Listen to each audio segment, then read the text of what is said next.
Boneless চিকেনগুলো আমি নুন হলুদ দেব প্রথমে, তারপর আদা রসুন কাঁচা লঙ্কা বাটা 1 চামচ করে দিয়ে দিলাম, আর 4 চামচের মতন চাল গুঁড়ো দিয়ে দিলাম, করে বেশ কিছুক্ষণ ধরে মাখিয়ে রেখে দেবো। একটা মশলা তৈরি করে নেব।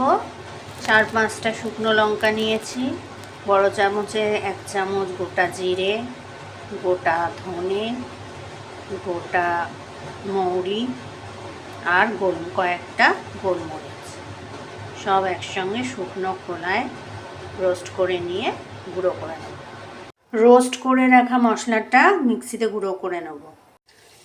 বোনলেস চিকেনগুলো ছাঁকা তেলে ফ্রাই করে নেব।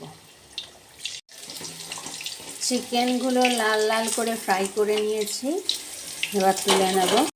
বাকি চিকেনগুলো ফ্রাই করে নেব। চিকেনগুলো লাল লাল করে ফ্রাই করে নিয়েছি।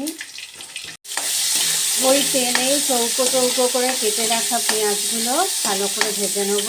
1 চামচ রসুন বাটা দিয়ে দিলাম, নুন মিষ্টি দিয়ে দিলাম, সামান্য একটু জল দিয়ে চিকেন ভাজাগুলো দিয়ে দিলাম।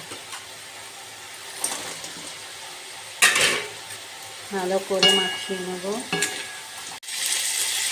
2 চামচের মতো টমেটো সস দিয়ে দিলাম, 1 চামচের মতন সোয়া সস ঢেলে দেব, ভালো করে মাখিয়ে নেব।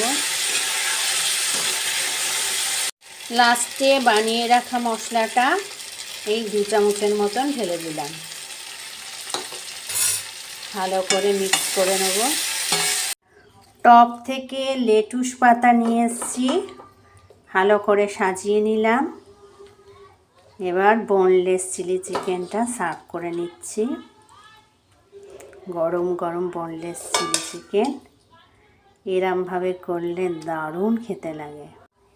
মশলাটার দারুণ একটা ফ্লেভার আসছে। ওই মশলাটা এরমভাবে করে নিয়ে চিলি চিকেনে দিলে দারুণ একটা খেতে লাগে, অথেন্টিক স্বাদ পাওয়া যায়। দারুণ একটা চিলি চিকেন হয়ে গেল, বোনলেস চিলি চিকেন।